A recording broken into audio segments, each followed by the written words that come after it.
ಹರೇ ಕೃಷ್ಣ. ಎಲ್ಲ ಕೇಳುಗರಿಗೂ ಶ್ರೀಮದ್ ಭಾಗವತದ ಅಧ್ಯಯನಕ್ಕೆ ಸ್ವಾಗತ. ಪ್ರಹ್ಲಾದನು ತನ್ನ ಸಹಪಾಠಿಗಳಿಗೆ ನೀಡುತ್ತಿರುವಂತಹ ಉಪದೇಶದ ಕುರಿತಾಗಿ ನಾವು ತಿಳಿದುಕೊಳ್ಳುತ್ತಿದ್ದೇವೆ. ಐಹಿಕ ಪ್ರಕೃತಿಯನ್ನು ನಿಯಂತ್ರಿಸುವಂತಹ ಪ್ರಯತ್ನದಲ್ಲಿ ಜೀವಿಯು ಹೇಗೆ ಇನ್ನಷ್ಟು ಜಟಿಲತೆಗಳಿಗೆ ಒಳಗಾಗುತ್ತಾನೆ ಎಂಬುದನ್ನು ಪ್ರಹ್ಲಾದನು ವಿವರಿಸುತ್ತಿದ್ದಾನೆ.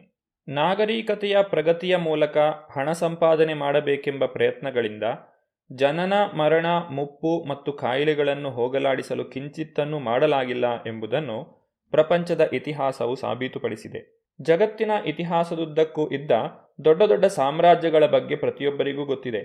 ಅಂತಹ ಆರ್ಥಿಕಾಭಿವೃದ್ಧಿಯಲ್ಲಿ ತೊಡಗಿದ್ದ ಎಲ್ಲ ಸಮಾಜಗಳು ಆಗಾಗ ನಡೆದ ಯುದ್ಧಗಳು, ಮಾರಕ ರೋಗಗಳು, ಬರ ಮೊದಲಾದ ಪ್ರಕೃತಿ ನಿಯಮಗಳಿಂದ ನಾಶವಾಗಿವೆ. ಹೀಗಾಗಿ ಅವರ ಪ್ರಯತ್ನಗಳೆಲ್ಲವೂ ಕ್ಷಣಭಂಗುರವಾದವು. ತನಗೆ ವಿಸ್ತಾರವಾದ ಸಾಮ್ರಾಜ್ಯವಿದೆ ಎಂದು ಒಬ್ಬನು ಹೆಮ್ಮೆ ಪಟ್ಟುಕೊಳ್ಳಬಹುದು. ಆದರೆ ಆ ಸಾಮ್ರಾಜ್ಯಗಳೆಲ್ಲ ಅಶಾಶ್ವತವಾದವು. ಭಾರೀ ಪ್ರಯತ್ನ ಹಾಗೂ ಪ್ರಯಾಸಗಳಿಂದ ಸೃಷ್ಟಿಸಿದ ಅಂತಹ ಹಣಕಾಸಿನ ಸ್ಥಾನಮಾನಗಳೆಲ್ಲ ಬಲು ಬೇಗನೆ ಹೇಳ ಹೆಸರಿಲ್ಲದಂತಾಗುತ್ತವೆ. ವಿವೇಕಿಯಾದವನು ಐಹಿಕವಾದ ಆರ್ಥಿಕ ಅಭಿವೃದ್ಧಿಯು ಹಿತವಲ್ಲವೆಂದು ತೀರ್ಮಾನಿಸಬೇಕು. ಭಗವದ್ಗೀತೆಯಲ್ಲಿ ಇಡೀ ಜಗತ್ತನ್ನು ದುಃಖಾಲಯಂ ಅಶಾಶ್ವತಂ, ದುಃಖಮಯ ಮತ್ತು ಕ್ಷಣಿಕವಾದದ್ದು ಎಂದು ವಿವರಿಸಿದೆ.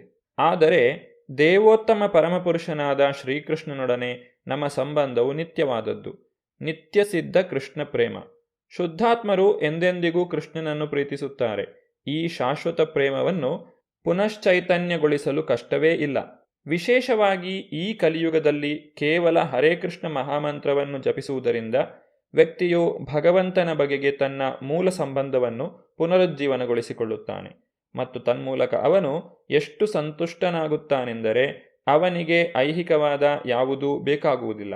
ಶ್ರೀ ಚೈತನ್ಯ ಮಹಾಪ್ರಭುಗಳು ನಧನಂ ನಜನಂ ನ ಸುಂದರೀಂ ಕವಿತಾಂ ವಾ ಜಗದೀಶ ಕಾಮಯೇ ಎಂದು ಹೇಳಿದ್ದಾರೆ. ಕೃಷ್ಣ ಪ್ರಜ್ಞೆಯಲ್ಲಿ ತುಂಬ ಮುಂದುವರಿದ ಭಕ್ತನಿಗೆ ಸಿರಿ ಸಂಪತ್ತುಗಳಾಗಲಿ, ಶಿಷ್ಯರಾಗಲಿ, ಆಸ್ತಿಪಾಸ್ತಿಗಳಾಗಲಿ ಬೇಕಿಲ್ಲ. ಪ್ರಾಣಿಗಳು ಕೃಷ್ಣನೊಂದಿಗೆ ತಮ್ಮ ನಿತ್ಯ ಸಂಬಂಧವನ್ನು ಪುನರುಜ್ಜೀವನಗೊಳಿಸಿಕೊಳ್ಳಲಾರವು. ಮಾನವ ಜೀವನದಲ್ಲಿ ಕೃಷ್ಣನೊಡನೆ ನಮ್ಮ ನಿತ್ಯವಾದ ಸುಪ್ತವಾದ ಸಂಬಂಧವನ್ನು ಪುನರುಜ್ಜೀವನಗೊಳಿಸಿಕೊಳ್ಳುವುದು ಸಾಧ್ಯ. ಆದ್ದರಿಂದ ಪ್ರಹ್ಲಾದನು ಈ ಜೀವನವನ್ನು ಅರ್ಥದಂ ಎಂದು ಕರೆದಿದ್ದಾನೆ. ದೊಡ್ಡ ದೊಡ್ಡ ಯಜ್ಞಯಾಗಾದಿಗಳನ್ನು ಮಾಡುವುದರಿಂದ ಸ್ವರ್ಗಲೋಕಕ್ಕೆ ಹೋಗಬಹುದು ಎಂದು ವೈದಿಕ ಸಾಹಿತ್ಯದಿಂದ ತಿಳಿದುಬರುತ್ತದೆ. ಸ್ವರ್ಗಲೋಕಗಳಲ್ಲಿ ಜೀವನವು ಭೂಮಿಯ ಮೇಲಿನದಕ್ಕಿಂತ 100,000 ಪಟ್ಟು ಹೆಚ್ಚು ಸುಖಕರವಾಗಿದ್ದರೂ ಸ್ವರ್ಗಲೋಕಗಳು ನಿರ್ಮಲವೂ ಅಲ್ಲ, ಸಂಸಾರ ದೋಷಗಳಿಂದ ಮುಕ್ತವಾಗಿಯೂ ಇಲ್ಲ. ಸ್ವರ್ಗಲೋಕಗಳು ಶಾಶ್ವತವಾದುದಲ್ಲ, ಆದ್ದರಿಂದ ಅವು ಜೀವನದ ಪುರುಷಾರ್ಥಗಳಲ್ಲ. ಆದರೆ ಭಗವಂತನನ್ನು ದೋಷಪೂರಿತನೆಂದು ಕೇಳಿಯೂ ಇಲ್ಲ, ನೋಡಿಯೂ ಇಲ್ಲ. ಆದ್ದರಿಂದ ನಿಮ್ಮ ಒಳಿತಿಗಾಗಿ, ಆತ್ಮ ಸಾಕ್ಷಾತ್ಕಾರಕ್ಕಾಗಿ ವೇದಗಳಲ್ಲಿ ಹೇಳಿರುವಂತೆ ಭಗವಂತನನ್ನು ಅತಿ ಶ್ರದ್ಧೆಯಿಂದ ಪೂಜಿಸಬೇಕು. ಭಗವದ್ಗೀತೆಯಲ್ಲಿ ಕ್ಷೀಣೇ ಪುಣ್ಯೇ ಮರ್ತ್ಯಲೋಕಂ ವಿಶಂತಿ ಎಂದು ಹೇಳಿದೆ. ದೊಡ್ಡ ದೊಡ್ಡ ಯಜ್ಞಯಾಗಾದಿಗಳನ್ನು ಮಾಡಿ ಊರ್ಧ್ವಲೋಕಗಳಿಗೆ ಹೋದರೂ ಸ್ವರ್ಗಲೋಕದ ಸುಖವು ತೊಂದರೆಗಳಿಂದ ಮುಕ್ತವಾಗಿಲ್ಲ. ಸ್ವರ್ಗಲೋಕಾಧಿಪತಿಯಾದ ಇಂದ್ರನಿಗೂ ಕೂಡ ಜೀವನಕ್ಕಾಗಿ ಹೋರಾಟ ಇದ್ದೇ ಇರುತ್ತದೆ. ಆದ್ದರಿಂದ ಸ್ವರ್ಗಲೋಕಗಳಿಗೆ ಹೋಗುವುದರಿಂದ ವಾಸ್ತವವಾಗಿ ಏನೂ ಲಾಭವಿಲ್ಲ. ನಿಜವಾಗಿ ಹೇಳುವುದಾದರೆ ಪುಣ್ಯ ಕಾರ್ಯಗಳ ಫಲ ತೀರಿದ ಮೇಲೆ ಸ್ವರ್ಗಲೋಕಗಳಿಂದ ಈ ಭೂಲೋಕಕ್ಕೆ ಹಿಂದಿರುಗಿ ಬರಬೇಕಾಗುತ್ತದೆ. ವೇದಗಳಲ್ಲಿ ತದ್ಯಥೇಹ ಕರ್ಮಜಿತೋ ಲೋಕ ಕ್ಷೀಯತೆ ಏವಂ ಏವಾಮುತ್ರ ಪುಣ್ಯಜಿತೋ ಲೋಕ ಕ್ಷೀಯತ ಎಂದು ಹೇಳಿದೆ. ಕಷ್ಟಪಟ್ಟು ಸಂಪಾದಿಸಿದ ಐಹಿಕ ಸ್ಥಾನಮಾನಗಳು ಕಾಲಕ್ರಮದಲ್ಲಿ ಹೋಗುವಂತೆ ಸ್ವರ್ಗಲೋಕದಲ್ಲಿನ ಜೀವಿಯ ವಾಸವೂ ಮುಗಿದು ಹೋಗುತ್ತದೆ. ಜೀವಿಯ ಪುಣ್ಯ ಕಾರ್ಯಗಳಿಗೆ ತಕ್ಕಂತೆ ಅವನಿಗೆ ಬೇರೆ ಬೇರೆ ದರ್ಜೆಯ ಜೀವನವು ಸಿಗುತ್ತದೆ. ಆದರೆ ಅವು ಯಾವುದೂ ಶಾಶ್ವತವಲ್ಲ, ಎಲ್ಲವೂ ಕಲುಷಿತವಾದವು.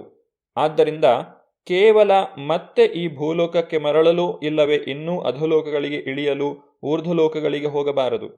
ಹೀಗೆ ಮೇಲಕ್ಕೂ ಕೆಳಕ್ಕೂ ಹೋಗುವುದನ್ನು ನಿಲ್ಲಿಸಲು ಮಾನವನು ಕೃಷ್ಣ ಪ್ರಜ್ಞೆಯುಳ್ಳವನಾಗಬೇಕು. ಆದ್ದರಿಂದಲೇ ಶ್ರೀ ಚೈತನ್ಯ ಮಹಾಪ್ರಭುಗಳು ಹೇಳುತ್ತಾರೆ, ಬ್ರಹ್ಮಾಂಡ ಭ್ರಮಿತೆ ಕೋನ ಭಾಗ್ಯವಾನ ಜೀವ ಗುರು ಕೃಷ್ಣ ಪ್ರಸಾದೆ ಪಾಯ ಭಕ್ತಿಲತಾ ಬೀಜ. ಜೀವಿಯು ಜನನ ಮರಣಗಳ ಚಕ್ರದಲ್ಲಿ ಸುತ್ತುತ್ತಾ ಕೆಲವು ವೇಳೆ ಊರ್ಧ್ವಲೋಕಗಳಿಗೂ ಕೆಲವು ವೇಳೆ ಅಧೋಲೋಕಗಳಿಗೂ ಹೋಗುತ್ತಿದ್ದಾನೆ. ಆದರೆ ಇದು ಜೀವನದ ಸಮಸ್ಯೆಗಳಿಗೆ ಪರಿಹಾರವಲ್ಲ. ಕೃಷ್ಣನ ಕೃಪೆಯಿಂದ ಕೃಷ್ಣನ ಪ್ರತಿನಿಧಿಯಾದ ಗುರುವೊಬ್ಬನನ್ನು ಸಂಧಿಸುವ ಸೌಭಾಗ್ಯ ಒಬ್ಬನಿಗೆ ಇದ್ದರೆ ಆತ್ಮ ಸಾಕ್ಷಾತ್ಕಾರವನ್ನು ಪಡೆದ ನಂತರ ಅವನು ಭಗವದ್ಧಾಮಕ್ಕೆ ಹಿಂದಿರುಗಬಹುದು. ನಿಜವಾಗಿ ಅವಶ್ಯಕವಾದದ್ದು ಇದು. ಭಜತಾತ್ಮಲಬ್ಧಯೇ, ಆತ್ಮಸಾಕ್ಷಾತ್ಕಾರಕ್ಕಾಗಿ ಕೃಷ್ಣ ಪ್ರಜ್ಞೆಯನ್ನು ಅವಲಂಬಿಸಬೇಕು. ಪ್ರಾಪಂಚಿಕ ವ್ಯಕ್ತಿಯು ತಾನು ತುಂಬ ಬುದ್ಧಿವಂತನೆಂದು ಭಾವಿಸಿ ಹಣ ಸಂಪಾದನೆಗಾಗಿ ಸತತವಾಗಿ ಶ್ರಮಿಸುತ್ತಾನೆ. ವೇದಗಳಲ್ಲಿ ಹೇಳಿರುವಂತೆ ಅವನು ಮತ್ತೆ ಮತ್ತೆ ಐಹಿಕ ಚಟುವಟಿಕೆಗಳಿಂದಾಗಿ ಈ ಜನ್ಮದಲ್ಲಾಗಲಿ ಮುಂದಿನ ಜನ್ಮದಲ್ಲಾಗಲಿ ನಿರಾಶೆ ಹೊಂದುತ್ತಾ ಹೋಗುತ್ತಾನೆ. ನಿಜವಾಗಿ ಹೇಳುವುದಾದರೆ ಇದರಿಂದ ದೊರಕುವ ಫಲವು ತಾನು ಬಯಸುವುದಕ್ಕೆ ವಿರುದ್ಧವಾದದ್ದು. ಐಹಿಕ ಚಟುವಟಿಕೆಗಳಿಂದ ಯಾರೂ ಎಂದೂ ತಾವು ಬಯಸಿದ ಫಲಗಳನ್ನು ಸಾಧಿಸಿಲ್ಲ. ಅದಕ್ಕೆ ಬದಲಾಗಿ ಪ್ರತಿಯೊಬ್ಬನೂ ಮತ್ತೆ ಮತ್ತೆ ನಿರಾಶೆ ಹೊಂದಿದ್ದಾನೆ.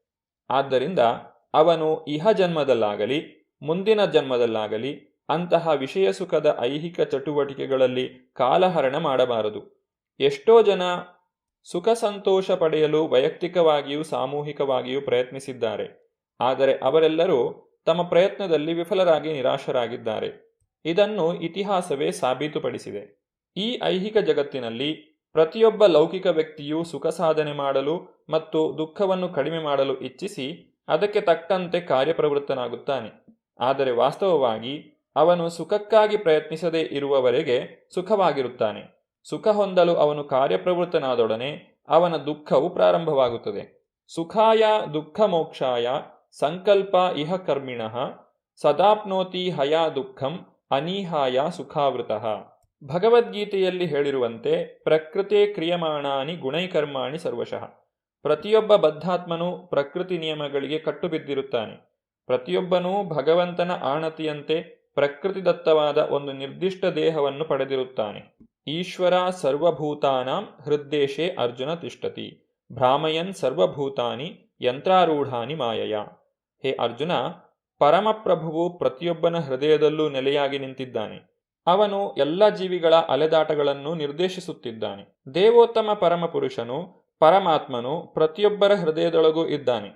ಜೀವಿಯ ಅಪೇಕ್ಷೆಯಂತೆ ಭಗವಂತನು ಅವನಿಗೆ ನಾನಾ ಬಗೆಯ ದೇಹಗಳ ಬಯಕೆಗಳಿಗೆ ತಕ್ಕಂತೆ ಸೌಕರ್ಯಗಳನ್ನು ಒದಗಿಸಿಕೊಡುತ್ತಾನೆ.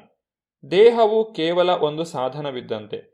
ಅದರ ಮೂಲಕ ಜೀವಿಯು ಸುಖ ಪಡಬೇಕೆಂಬ ಮಿಥ್ಯಾ ಕಾಮನೆಗಳಿಗಾಗಿ ಚಲಿಸುತ್ತಾನೆ. ತನ್ಮೂಲಕ ಅವನು ಬೇರೆ ಬೇರೆ ಜನ್ಮಗಳಲ್ಲಿ ಜನನ ಮರಣ ಜರ ವ್ಯಾಧಿಗಳೆಂಬ ದುಃಖವನ್ನು ಅನುಭವಿಸುತ್ತಾನೆ. ದೇಹವಿರುವವರೆಗೆ ಪರಿವಾರ ಪರಿಕರಗಳೆಲ್ಲವೂ ತುಂಬ ಪ್ರಿಯವಾಗಿರುತ್ತವೆ. ಆದರೆ ದೇಹವು ನಾಶವಾದೊಡನೆ ದೇಹ ಸಂಬಂಧಿಯಾದ ಎಲ್ಲ ವಸ್ತುಗಳು ಮುಗಿದು ಹೋಗುತ್ತವೆ. ಆದ್ದರಿಂದ ಅವುಗಳಿಗೂ ಮನುಷ್ಯನಿಗೂ ಯಾವುದೇ ಸಂಬಂಧವೂ ಇರುವುದಿಲ್ಲ.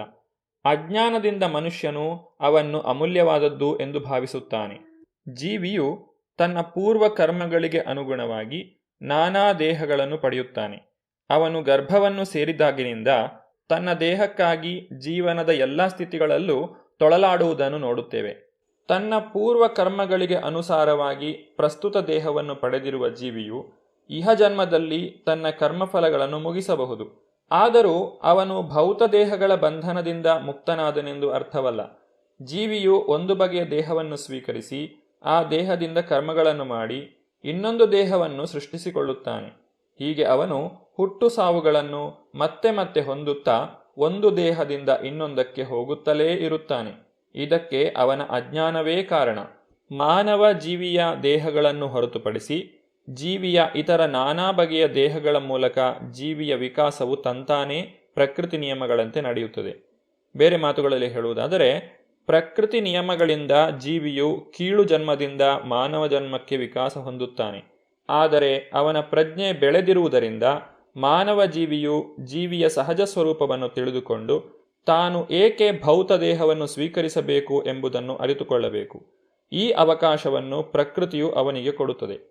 ಆದರೆ ಅವನು ಪಶುವಿನಂತೆ ನಡೆದುಕೊಂಡರೆ ಮಾನವ ಜನ್ಮದ ಸಾರ್ಥಕ್ಯವಾದರೂ ಏನು? ಈ ಜನ್ಮದಲ್ಲಿ ಮಾನವನು ಜೀವನದ ಗುರಿಯನ್ನು ಆರಿಸಿಕೊಂಡು ಅದರಂತೆ ನಡೆದುಕೊಳ್ಳಬೇಕು. ಗುರುವಿನಿಂದಲೂ ಶಾಸ್ತ್ರಗಳಿಂದಲೂ ಉಪದೇಶಗಳನ್ನು ಪಡೆದ ಮೇಲೆ ಅವನು ಸಾಕಷ್ಟು ವಿವೇಕಿಯಾಗಬೇಕು. ಮಾನವ ಜನ್ಮದಲ್ಲಿ ಅವಿವೇಕಿಯಾಗಿಯೂ ಅಜ್ಞಾನಿಯಾಗಿಯೂ ಇರದೆ ತನ್ನ ಸಹಜ ಸ್ಥಿತಿಯನ್ನು ಶೋಧಿಸಬೇಕು. ಇದನ್ನೇ ಅಥಾತೋ ಬ್ರಹ್ಮ ಜಿಜ್ಞಾಸ ಎಂದು ಕರೆಯುತ್ತಾರೆ. ವೇದಗಳು ತದ್ವಿಜ್ಞಾನಾರ್ಥಂ ಸ ಗುರುಮೇವಾಭಿಗಚ್ಚೇತ್, ಜೀವನದ ಸಮಸ್ಯೆಗಳನ್ನು ಪರಿಹರಿಸಲು ಗುರುವನ್ನು ಆಶ್ರಯಿಸಲೇಬೇಕು ಎಂದು ಉಪದೇಶಿಸುತ್ತವೆ. ತಸ್ಮಾತ್ ಗುರುಂ ಪ್ರಪದ್ಯೇತ ಜಿಜ್ಞಾಸು ಶ್ರೇಯ ಉತ್ತಮಂ. ಸಾಂಸಾರಿಕ ಕ್ಲೇಶಗಳಿಗೆ ಪರಿಹಾರವನ್ನು ಹುಡುಕುವುದರಲ್ಲಿ ಜೀವಿಗೆ ನಿಜವಾಗಿ ಆಸಕ್ತಿ ಇದ್ದರೆ ಅವನು ಗುರುವನ್ನು ಆಶ್ರಯಿಸಬೇಕು. ಪ್ರಹ್ಲಾದ ಮಹಾರಾಜನ ಬೋಧನೆಗಳ ಉಳಿದ ವಿಚಾರಗಳನ್ನು ನಾವು ಮುಂದಿನ ಸಂಚಿಕೆಯಲ್ಲಿ ತಿಳಿದುಕೊಳ್ಳೋಣ. ಧನ್ಯವಾದಗಳು. ಹರೇ ಕೃಷ್ಣ.